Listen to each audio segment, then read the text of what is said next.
तव कथामृतं तप्तजीवनं कविभिरीडितं कल्मषापहं श्रवणमंगलं श्रीमदाततं भुवि गृह्णन्ति ये भूरिदा जनाः।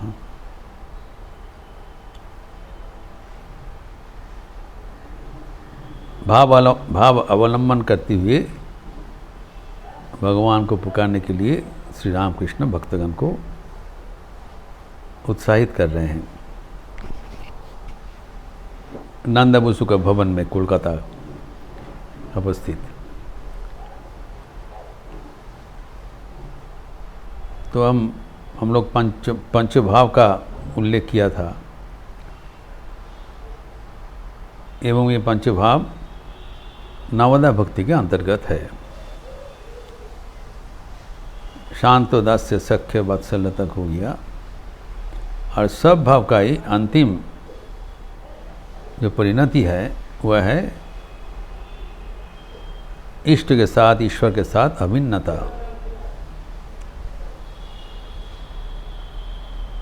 जो गोपाल माँ का जो जीवन का परिणति हम लोग भगवद गीता का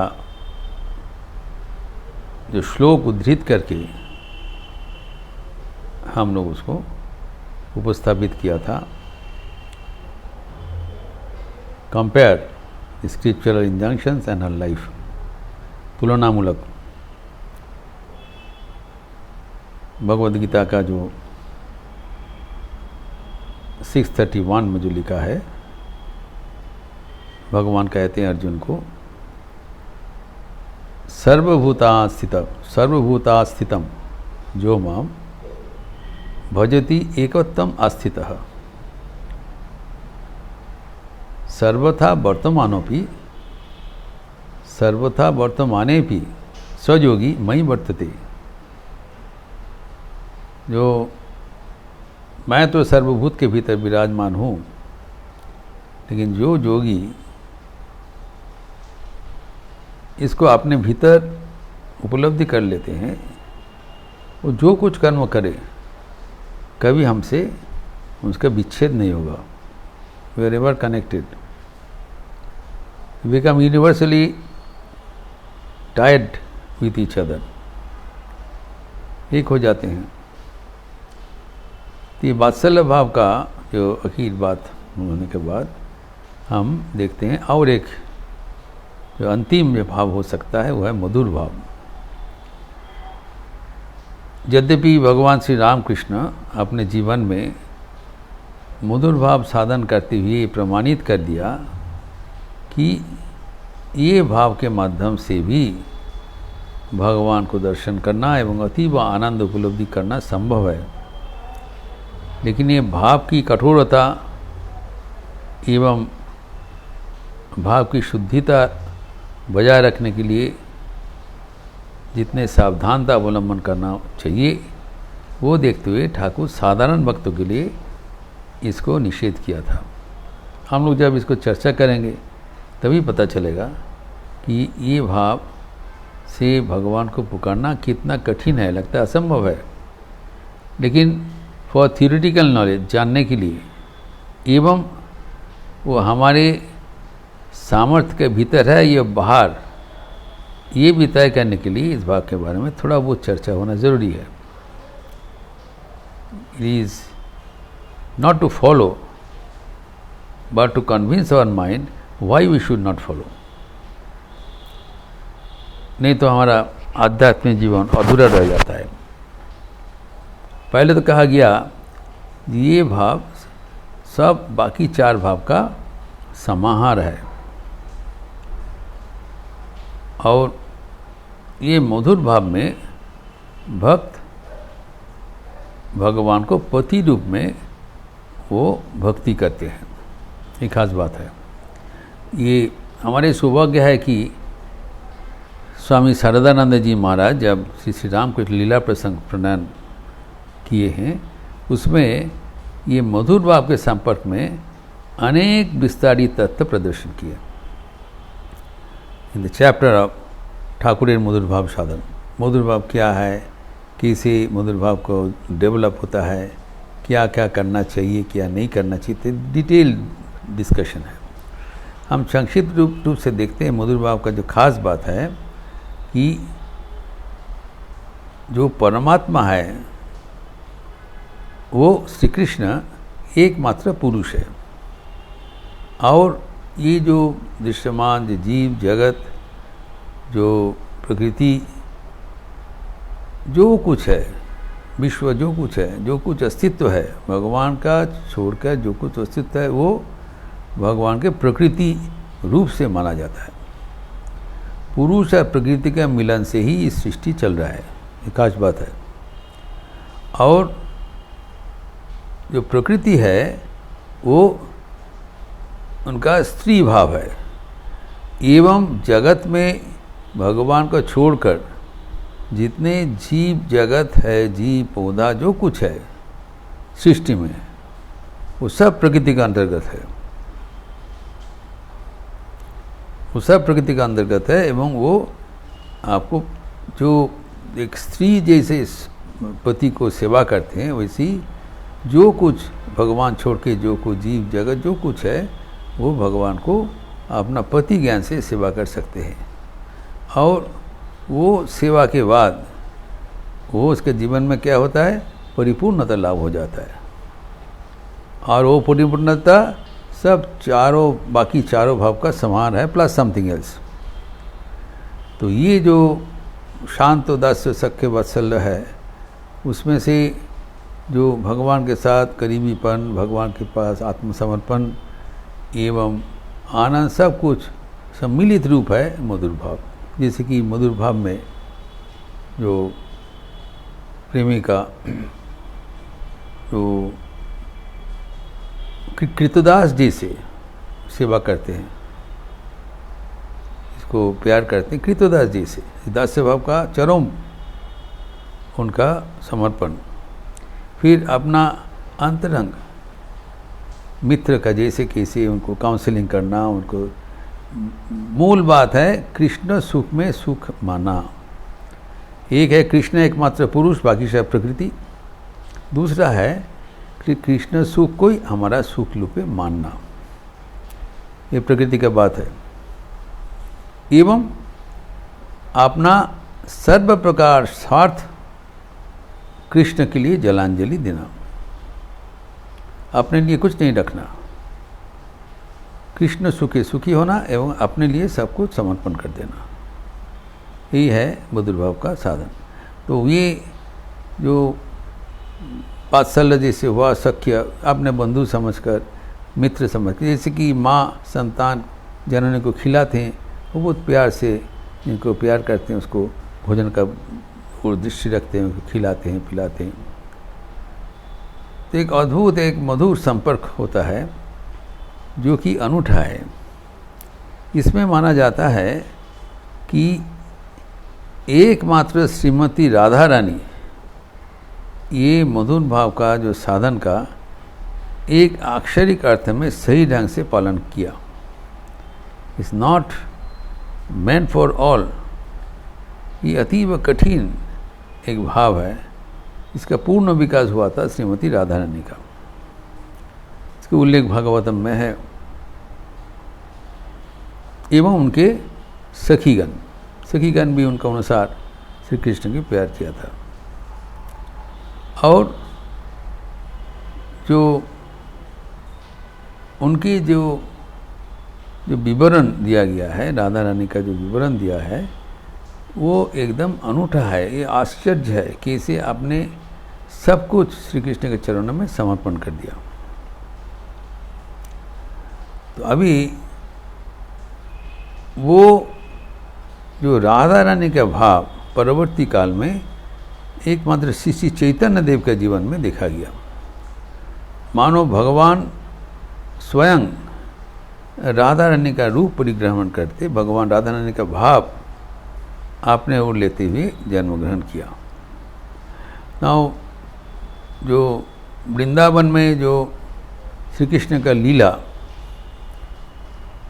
तो वो तो ठीक है, लेकिन श्री कृष्ण का जो मधुर लीला गोपियों के साथ, वो समझना इतना आसान नहीं है। इसको सही ढंग से कैसे साधारण व्यक्ति उसको अपनाए, ये दिखाने के लिए मानो स्वयं भगवान आविर्भूत हुए थे श्री कृष्ण चैतन्य के रूप में, चैतन्य देव। और ठाकुर इसको इनके लिए कहते थे कि हाथी का जैसे दो जो दांत रहता है, एक बाहर में दिखाने के लिए, एक खाने के लिए, तो वैसे ही चैतन्य देव का दो आयाम था। एक ये जो सबको प्रदर्शित करना, ये प्रेम कैसे होता है, और आम जनता को सिखाने के लिए नाम संकीर्तन का प्रचार। उच्च स्तर में हरिबोल नाम संकीर्तन का प्रचार करने से ये प्रेम जीवन में कार्यकरी होगा। अभी एक जो शिक्षित समाज में, विशेषतः पाश्चात्य शिक्षित समाज, वेस्टर्न कल्चर में एक प्रश्न होता है कि ये जो नारी शरीर है, फीमेल्स, उनके लिए तो श्री कृष्ण के पति रूप से समझना एवं आगे बढ़ना वो ठीक होता है, लेकिन जो पुरुष विशिष्ट शरीर है वो कैसे आपने को नारी समझकर ये जो भाव में वो अंग्रहण करेंगे, इज बिग क्वेश्चन। इसमें समझने का बात है, ये जो पुरुष और स्त्री का जो परिकल्पना, ये सांकेतिक है, जो two are counter part to each other, ये समझाने के लिए पुरुष और स्त्री का, पुरुष प्रकृति स्वामी स्त्री का एक उदाहरण स्वरूप दिया गया है। ये कोई लिटरल मीनिंग से नहीं लेना चाहिए। एवं जो अपने को जो स्त्री शरीर समझकर जो आराधना का बात किया है, आखिर में देखा जाता है वो अवस्था में करने से जो श्री कृष्ण का प्यार, श्री कृष्ण का जो स्वीकृति मिलना समाज सहज होता है, ठाकुर कहा कहते थे। इसीलिए श्री राम कृष्ण स्वयं जो चीज़ चाहते थे वो अपने जीवन में करके प्रमाण करने चाहते थे। तो भैरवी ब्राह्मणी पहले आए थे एवं वो उनका जो उनको जो दिखाना है तो वो अपने जीवन में करके दिखाया। जो चैतन्य देव अपने जीवन में किया है, एकमात्र राधा रानी के बाद और कोई कर नहीं पाया। और चैतन्य देव के परवर्ती गोस्वामी आचार्यगण इसमें विस्तारित चर्चा किया मधुर भाव का प्रेम तत्व में। इसके परवर्ती फिर श्री राम कृष्ण अपने जीवन में वो नज़ीर स्थापन करने के लिए मानो किया है। ये करना संभव है। आज के जीवन में नाना प्रकार का संदेह उत्पत्ति हो गया, ये क्या संभव है ऐसी करके, यह अस्वाभाविक एक संपर्क है। ठाकुर ने अपने जीवन में करके दिखाया कि इस भाव से भी ईश्वर को प्रत्यक्ष करना संभव है एवं आसानी से करना संभव है, जब हम सर्वस्व सब कुछ भगवान के चरणों में अर्पण करते हैं। एवं इस भाव को अवलंबन करने के लिए राधा रानी को कृपा लाभ बहुत ज़रूरी है। राधा रानी की कृपा बिना नहीं होगा। एवं राधा रानी का अगर सखी रूप से उनको भजन कर लिया जाए, सखी रूप से राधा रानी को सेवा कर लिया जाए, तो राधा रानी जल्दी प्रीत हो जाएंगे। इसीलिए ठाकुर भी अपने को जो श्री माँ का दासी, राधा रानी का सखी ऐसे समझने के लिए स्त्री वेश धारण करते थे, टेक कॉस्ट्यूम ऑफ वीमेन। एवं तो पूरा ऐसी स्त्री वेश धारण करते थे with wigs and other ornaments, तो उनको पहचानना बड़ा मुश्किल हो जाता था। स्वयं और मथुरानाथ विश्वास उनको बहुत मदद करते थे, जो ठाकुर का प्रयोजन होता था मिट कर देते। तो ऐसी अवस्था हुआ, ठाकुर के जो नित्य सेवक हृदय राम उनको पता है, तो एक बार मथुर बाबू उसको बुलाया और जब दिखाया जो कोई रामायणी गाना, उनके परिवार वर्ग है वो ठाकुर श्री रामकृष्ण है। ये जो गोष्ठी में उनको पूछा, इसमें से तुम्हारा मामा कौन है, वो बोल नहीं सका। ठाकुर का अभिनय वेशभूषा इतना जो परफेक्ट था, वो इसमें से कोई भगवान को पहचाना ही नहीं। इस अवस्था में श्री रामकृष्ण मधुर भाव को साधन करके उनका श्रीमती राधिका का भी दर्शन हुआ था, श्री कृष्ण का भी दर्शन हुआ था। एवं वो दर्शन के उपरांत उनका जीवन कैसे परिवर्तित हुआ और वो कैसे धीरे धीरे अपना जो साधन मार्ग है माँ काली के पूजक, उसमें कैसे परिवर्तन हुआ, इसका संक्षिप्त चर्चा हम अगले दिन करेंगे। मधुर भाव का जो ठाकुर के मधुर भाव साधन। ओम शांति शांति शांति। हरि ओम तत्सत। श्री राम कृष्णार्पणमस्तु। आज महाअष्टमी का अवसर है, दुर्गा पूजा का जो क्लाइमैक्स। सुबह में जैसे पूजा शुरुआत हो गया, चंडी पाठ चल रहा है, वैसे ही आज विशेष जो अनुष्ठान है कुमारी पूजा। सुबह 9:30 बजे एक जो छोटी सी उम्र वाली 5 साल के थोड़ा ज़्यादा 6 साल हो गए, तो उसका कुमारी रूप से पूजित हो गया दुर्गा मंडप में 9:30 बजे। और पुष्पांजलि आज 11 बजे है। और आज ही वो संधि पूजा का बंदोबस्त है। संधि पूजा यानी अष्टमी एवं नवमी तिथि का मिलन स्थल, जो कि 4:14 से शाम को, तो फिर 48 मिनट तक ये पूजा होगी। इसको दुर्गा पूजा का क्लाइमैक्स माना जाता है। सारे पूजा उस समय में ही अनुष्ठित होती है। आप लोग अवश्य इसमें योगदान करेंगे, यूट्यूब में दिखाया जाएगा। एवं शाम को संध्या आरती के उपरांत इसी यथारीति भजन इत्यादि होता है। और उसके बाद जो ये एक सांस्कृतिक अनुष्ठान जो है वो है सितार वादन। आज का जो पार्थ प्रतिम दास जो कोलकाता से आए हैं, वो सितार प्रस्तुत करेंगे एवं पार्थ प्रतिम मुखर्जी लखनऊ का तबला में संगत करेंगे। ये जो सितार वादक पार्थ बहुत ही पहुंचा हुआ सितार वादन करते हैं, बाहर में भी करते हैं, विदेश में। ये मठ के साथ उन्होंने बड़ा घनिष्ठ संपर्क है, तो खुद ही वो राजी हो गया आने की, एक सेवा का रूप से आने की चाह। आप लोग सब जरूर उसमें अंशग्रहण करेंगे। अच्छे रहिए, स्वस्थ रहिए, आनंद में रहिए। नमस्कार।